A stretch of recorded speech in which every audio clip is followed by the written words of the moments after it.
Português radicado no Brasil, Jorge Santos Carneiro lidera as operações da Sage Brasil e América Latina desde 2014. Formado em administração e com veia empreendedora, o executivo compartilha no Leadership Academy de hoje sua visão para conduzir uma gigante no Brasil.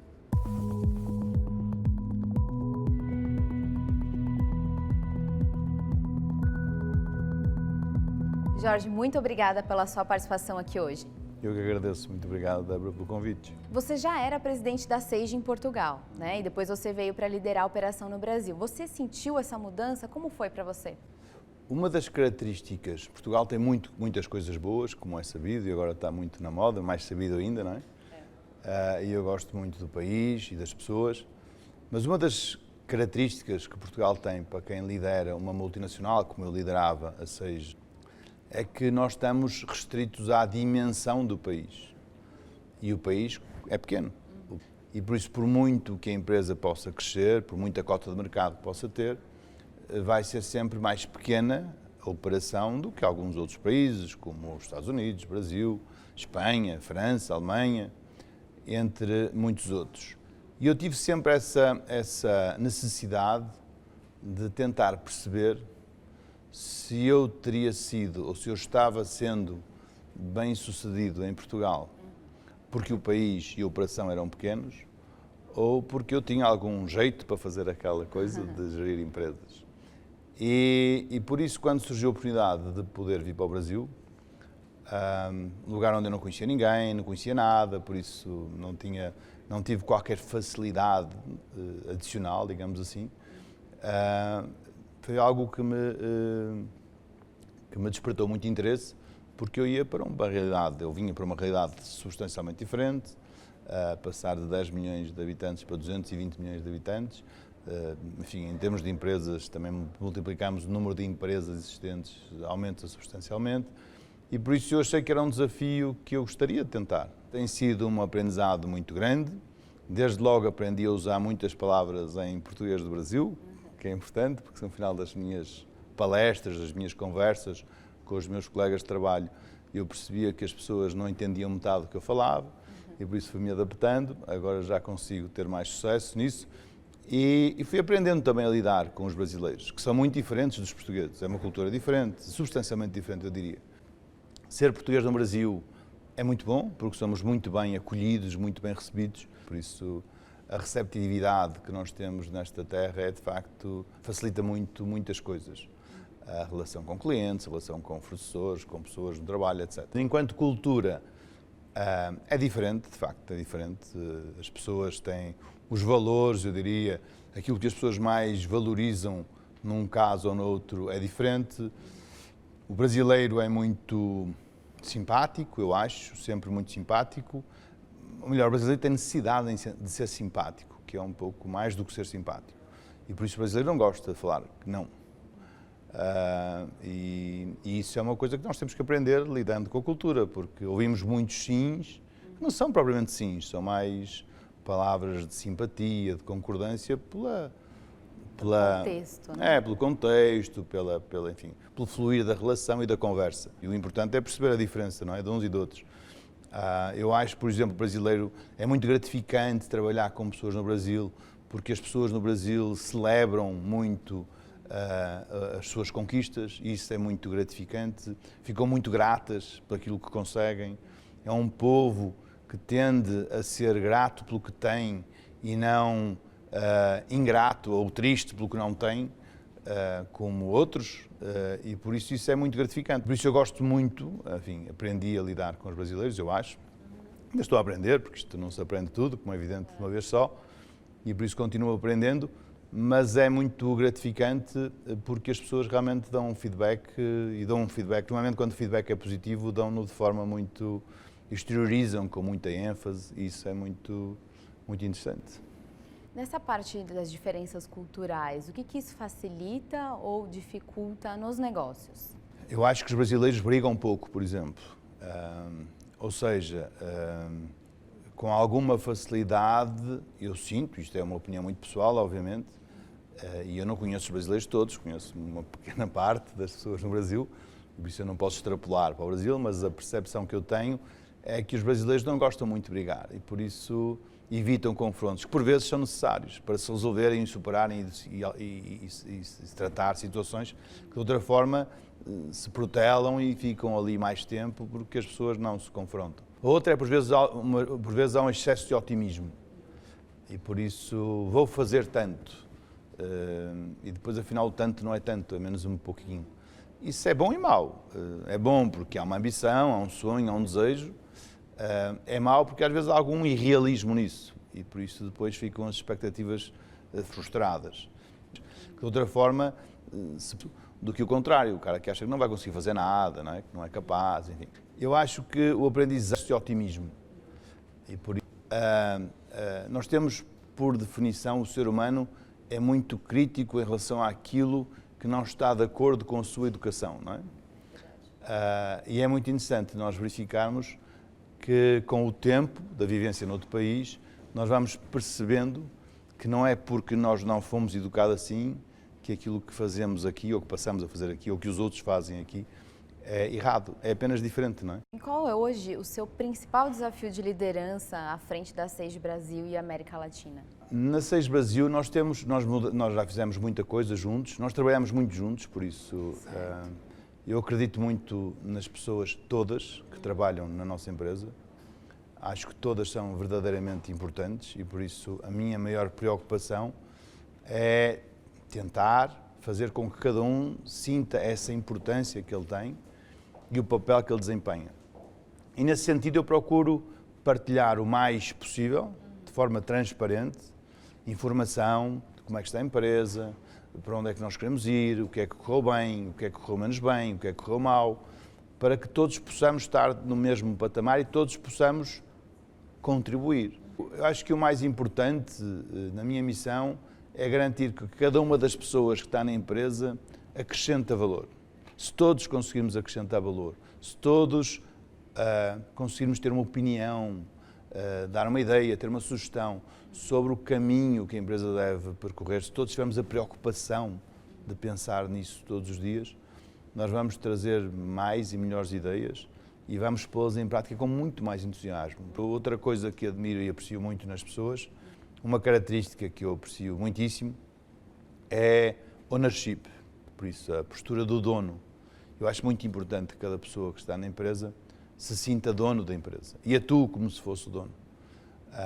E por isso eu procuro dar a oportunidade para que as pessoas o façam dessa forma, procuro diminuir o mais possível a diferença hierárquica entre as pessoas da nossa organização e por isso para mim todas as pessoas são iguais, eu não acho que eu seja melhor do que os outros, eu acho que tenho uma diferença, uma posição diferente, ou melhor, tenho uma função diferente dos outros, mas o que muda é a função, não é competência, não é capacidade, não é inteligência, não é nada disso. E por isso eu vejo todos os outros como iguais e respeito muito as pessoas de forma autêntica e genuína. Mas eu acho que essa valorização do ser humano, do colega de trabalho na empresa, é o meu principal desafio, é isso que eu mais procuro fazer. Porque no fim das contas nós temos uma empresa que é uma indústria de software que tem muito serviço, não é? Nós lidamos com muitos milhares de clientes. E esse é o mais importante para nós, é de facto o cliente.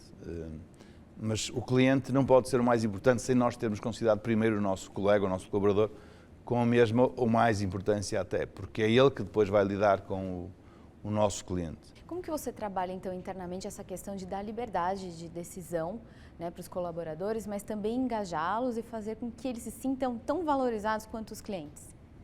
Eu faço uma vez por mês uma reunião com todas as pessoas da empresa, todos os meses, impertrivelmente.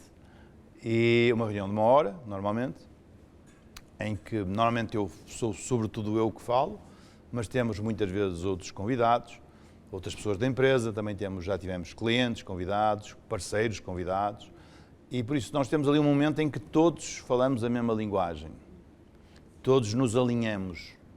E ali nós procuramos que seja o mais transparente possível para que todos possamos criar uma opinião com base na mesma fonte de informação.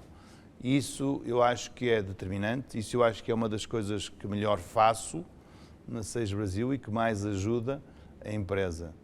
Depois, sou bastante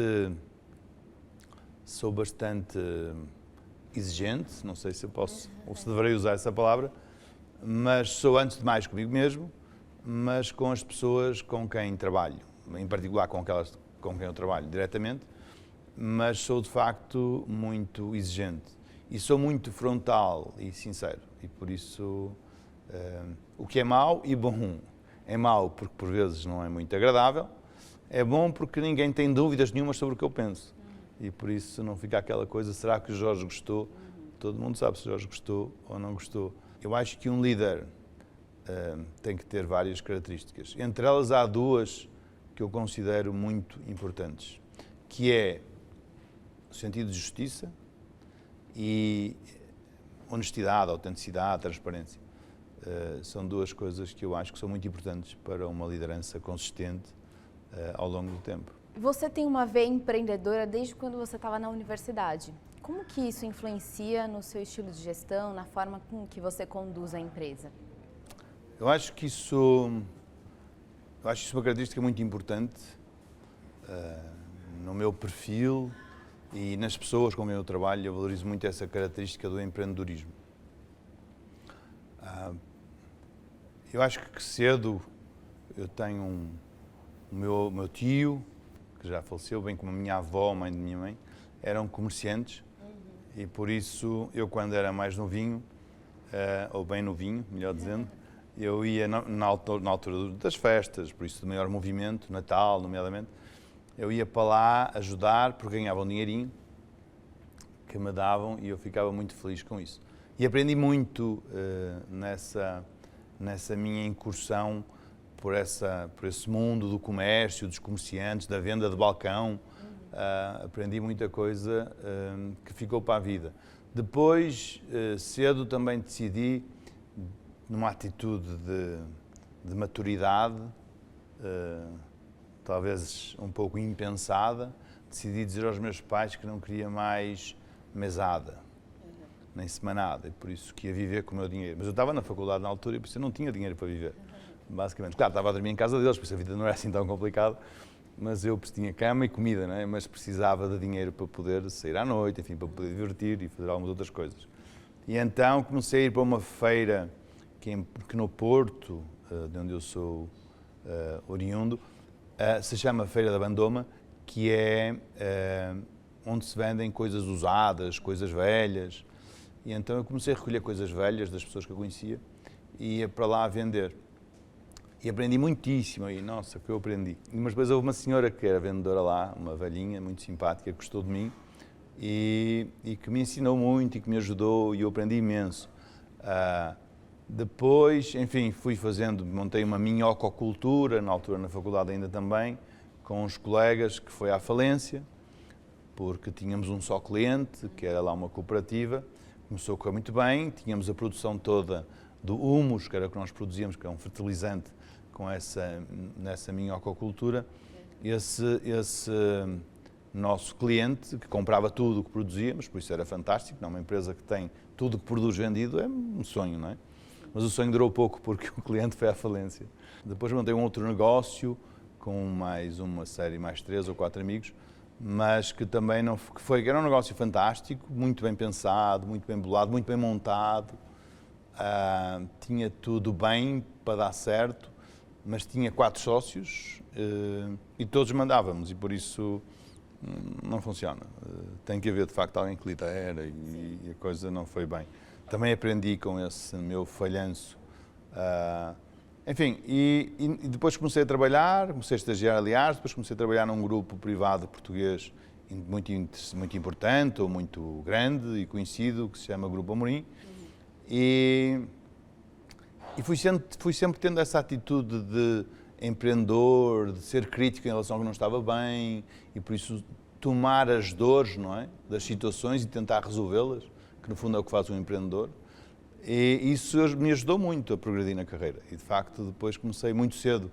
Fui diretor-geral de uma empresa de águas, uma empresa que tinha uma fonte e por isso nós produzíamos as garrafas e enchíamos e vendíamos as garrafas de água, próximo de Lisboa. Era um negócio que não ia bem e por isso é que eu fui para lá, porque senão ninguém me convidaria porque era muito novo para ir para lá. Mas como não ia bem, o risco também não era muito grande, porque muito pior não podia ir. E eu fui, acabámos por conseguir fazer a coisa bem e aprendi muito com aquela gente, mas eu acho que há duas características que têm marcado sempre a minha carreira. Uma é essa atitude empreendedora, por isso sentir-me incomodado quando as coisas não estão bem, a ponto de sentir que tenho que fazer alguma coisa para que elas mudem, ainda que elas não tenham diretamente a ver comigo.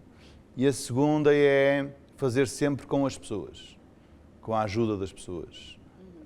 E tenho alguma facilidade em conseguir que as pessoas me ajudem, o que eu acho que é uma característica que eu herdei dos meus pais, em particular do meu pai, que é extremamente útil, porque de facto eu sinto-me muito bafejado pela sorte, nesse sentido, porque as pessoas me ajudam muito e ajudam de uma forma muito autêntica, com muita entrega, e isso é muito importante para mim.